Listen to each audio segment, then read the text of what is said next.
Bulletin के आगाज में आपको बताएं, दरिया चनाब ने जलालपुर पीरवाला में तबाही मचा दी। शहर के करीब बनाए गए बंद पर पानी का दबाव किसी भी वक्त टूटने का खतरा है। पानी का दबाव कम करने के लिए बाईपास पर शिगाफ डाला गया। हेड पंचनद पर पानी के बहाव में इजाफा। अलीपुर और सैदपुर शहर को शदीद खतरा। मुजफ्फरगढ़ के करीब बंद टूटने से पानी 20 से ज्यादा देहात में दाखिल। कपास, चावल, तिल, कमाद और मकई की फसलें मुकम्मल तबाह। लोगों की नमकानी जारी। पाक फौज और रेस्क्यू का रास हेलीकॉप्टर ऑपरेशन जारी। हेलीकॉप्टर और 38 कश्तियां रेस्क्यू ऑपरेशन में शरीक हैं। रेस्क्यू 1112 ने मजीद कश्तियां भी मंगवा ली। नशेबी इलाकों से 4646 अफराद को रेस्क्यू किया गया। कासिम बेला, लंगड़ियाल, शेरशाह में लोग घरों को छोड़ने से इनकारी हैं। दरिया चनाब ने जलालपुर पीरवाला में तबाही मचा दी। शहर के करीब बनाए गए बंद पर पानी का दबाव किसी भी वक्त टूटने का खतरा है। पानी का दबाव कम करने के लिए बाईपास पर शिगाफ डाला गया। हेड पंचनद पर पानी के बहाव में इजाफा।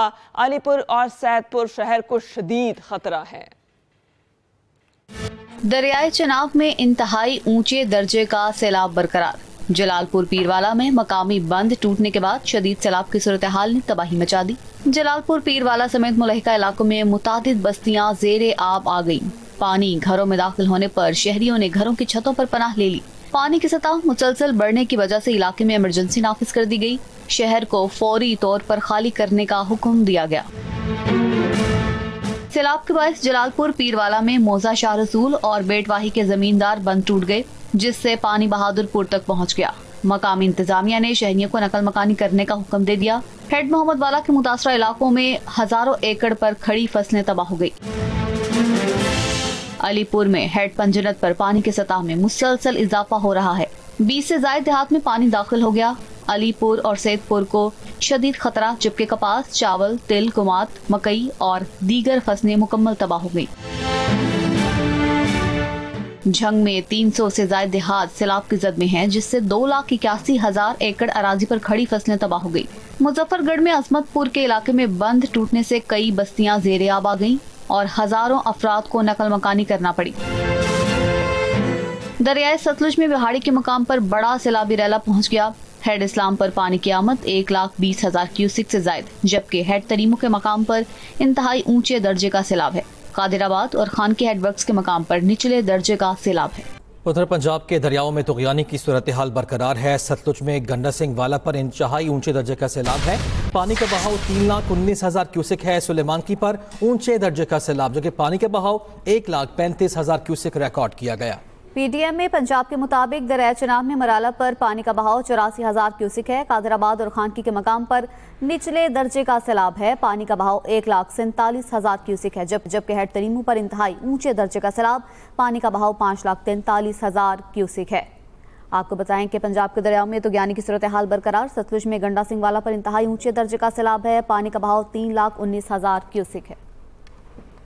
आगे बढ़ते हुए आपको बताएं कि सैलाब मुतासरा इलाकों में बिजली की बहाली पर पावर डिवीजन की रिपोर्ट जारी। 50 ग्रिड और 515 मुतासरा फीडर्स में से 269 मुकम्मल और 242 आरजी बहाल कर दिए गए। रिपोर्ट के मुताबिक फेस्को में टोबा टेक सिंह, फैसलाबाद, चनेर, झंग, सरगोदा और मियावाली के 27 ग्रिड और 80 फीडर्स मुतासर हुए। फेस्को के 17 फीडर्स मुकम्मल और 59 आरजी तौर पर बहाल कर दिए गए। गैपको में 11 ग्रिड और 103 मुतासरा फीडर्स में से 89 फीडर्स मुकम्मल और 14 जुज़वी बहाल हुए। लेस्को में लाहौर, ओकाड़ा, शेखुपुरा, कसूर और ननकाना के 67 मुतासरा फीडर्स में से 57 मुकम्मल और 10 जुज़वी बहाल हुए। शेखुपुरा में बिजली की बहाली का काम मुकम्मल। मैपको में 153 मुतासरा फीडर्स में से 4 मुकम्मल और 149 जुज़वी बहाल हो गए। पेस्को में सवाद, बुनेर, शांकला, सवाबी और डीआई खान के 12 ग्रिड और 91 फीडर्स मुतासिर हुए। 86 फीडर्स मुकम्मल और 5 जुज़वी बहाल। सवाबी और डीआई खान में बिजली की बहाली का काम मुकम्मल हो चुका। टेस्को में शुमाली वजीरिस्तान और खैबर के 18 फीडर्स मुतासिर, 13 मुकम्मल और 5 फीडर्स जुज़वी बहाल हुए।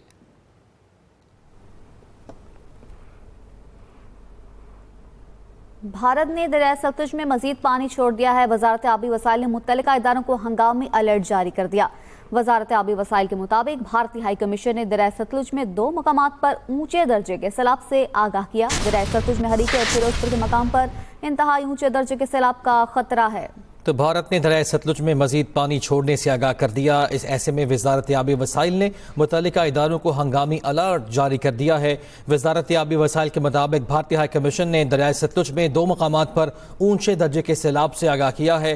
दरिया सतलुज में हरीके और फिरोजपुर के मकाम पर इंतहाई ऊंचे दर्जे का सैलाब का खतरा है और ऐसे में सूरत हाल मजीद खराब होने का खदशा भी पैदा हो गया। वजारत आबी वसाइल ने मुतल्लिका इदारों को हंगामी अलर्ट जारी किया है। वजारत आबी वसाइल ने इस अलर्ट में कहा कि भारतीय हाई कमीशन ने दरिया सतलुज में 2 मकामात पर ऊंचे दर्जे के सैलाब से आगाह किया है। दरिया सतलुज में हरीके और फिरोजपुर के मकाम पर इंतहाई ऊंचे दर्जे का सैलाब का खतरा है और ऐसे में सूरत हाल मजीद वर्स्ट भी हो सकती है। सूरत हाल जान लेते हैं, हमारे नुमाइंदे ज़ैगम नकवी हमारे साथ मौजूद है। ज़ैगम बताइएगा।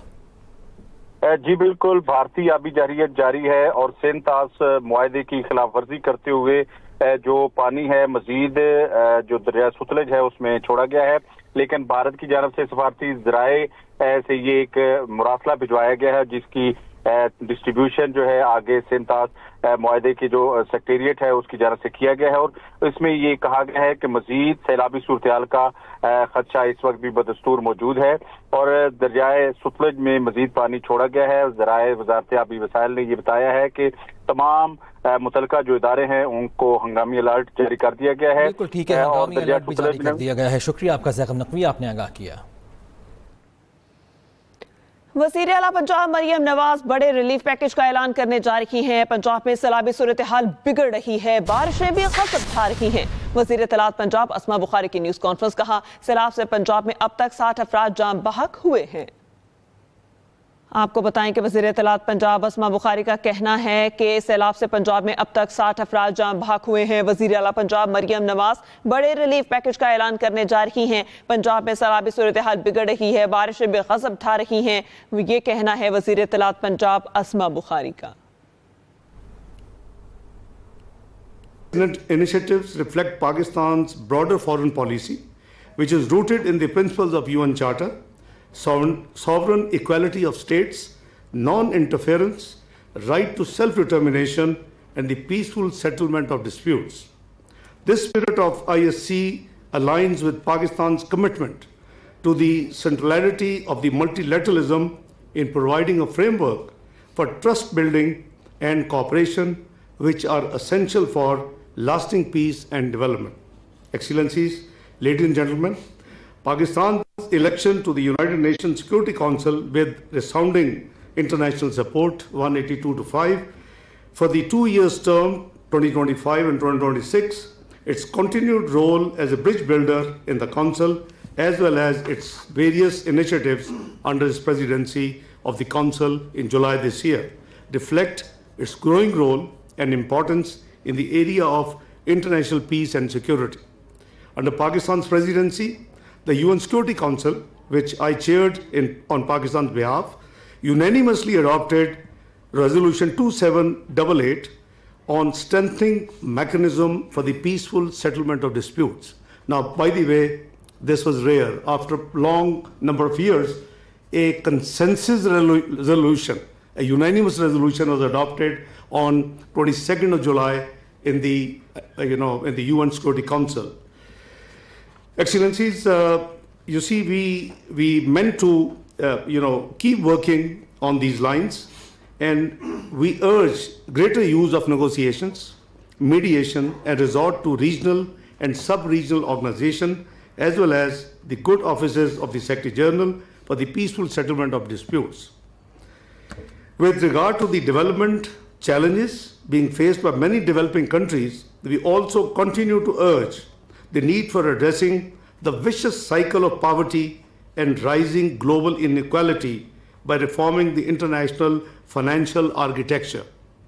Only through such reforms can we promote development and global financial equity and equality. We must also address the threat to millions across the world as a result of climate change. As we speak, as Chairman Senate also indicated, that Pakistan is once again facing the ravages of devastating floods that have displaced millions, inflicted colossal human and economic losses, and posed a serious challenges to our recent gains in sustainable development. I owe an apology. I was a little late to join this. And in fact, we were having a meeting under the chairmanship of Prime Minister Shehbaz Sharif on the ongoing floods disasters in Pakistan.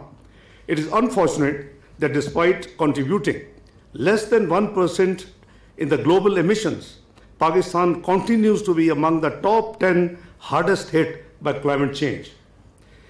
Ladies and gentlemen, we refuse to remain passive. Through our leadership in climate diplomacy and strong advocacy for climate justice, Pakistan is helping to shape the global conversation on this topic. We are committed to being a voice for the vulnerable and a driver of collective climate action. At the same time, we recognize that economic resilience is a vital pillar of sustainable development. That is why we are actively positioning Pakistan as an investment-friendly destination.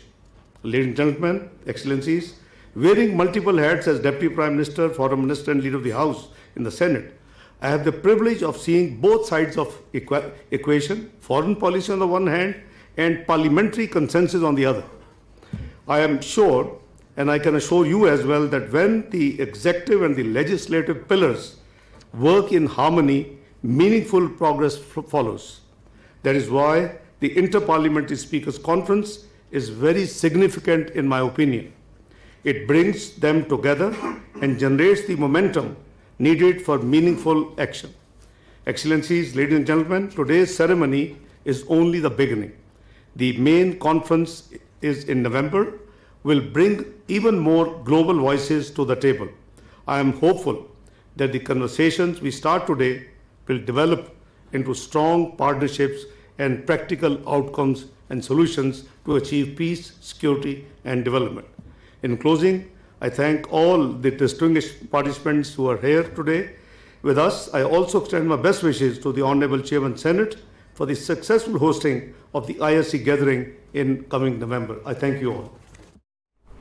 नायब वज़ीर आज़म इसहाक़ डार तकरीब से खिताब कर रहे थे। उन्होंने कहा कि सैलाब से लाखों लोग मुतासिर हुए हैं। पाकिस्तान मौसमियाती तब्दीली से सबसे ज़्यादा मुतासरा मुल्कों में शामिल हैं। उन्होंने ये भी कहा कि माहौलियाती इंसाफ के लिए सबको मिलकर आवाज़ उठाना होगी और हमें इसके लिए इक़दाम करना होंगे।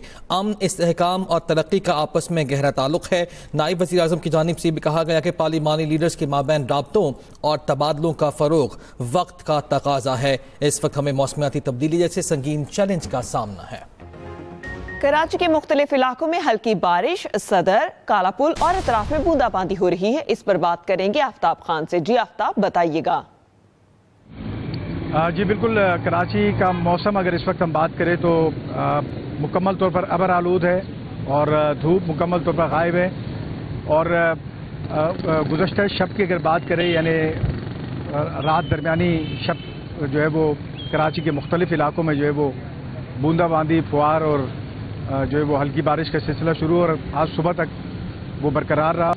और जो इस बात की गमाज़ी कर रहे हैं कि चंद घंटों में कराची में गरज चमक के साथ जो है वो मूसलाधार और शदीद मूसलाधार बारिशें शुरू हो सकती है।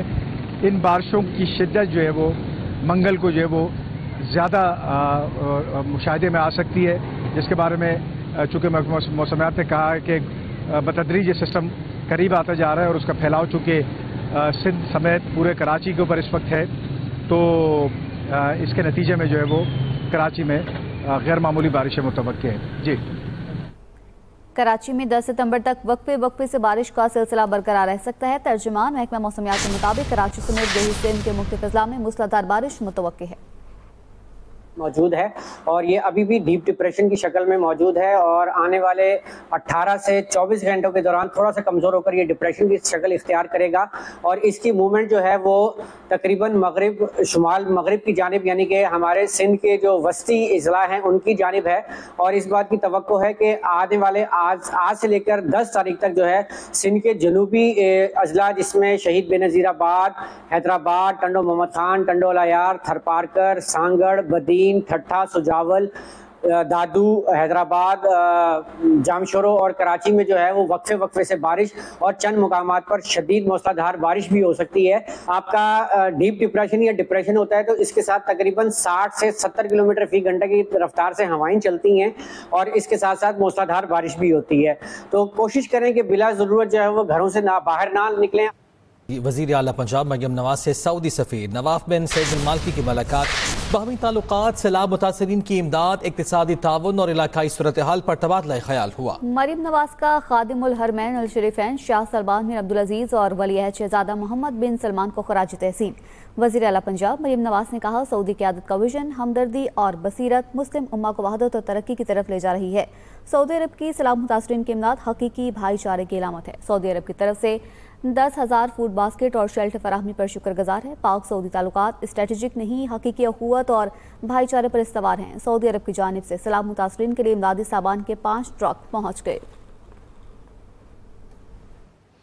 आगे बढ़ते हुए आपको बताएं कि हेड पंचनद और तनीमों पर सैलाबी रैले की सूरत हाल सबसे ज्यादा खतरनाक है। गुड्डू, सखर और कोटरी में हालात काबू में हैं।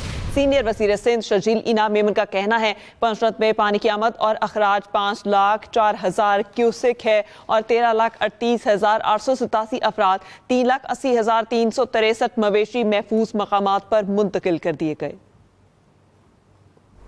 इसी के साथ ही न्यूज़ बुलेटिन से अब तक के लिए इतना ही। ताज़ा तरीन खबरों के लिए आप विजिट कर सकते हैं हमारी वेबसाइट express.pk। इसके अलावा आप हमें फेसबुक और एक्स पर भी फॉलो कर सकते हैं। तो देखते रहें एक्सप्रेस न्यूज़ और रखिए हर खबर पर नजर।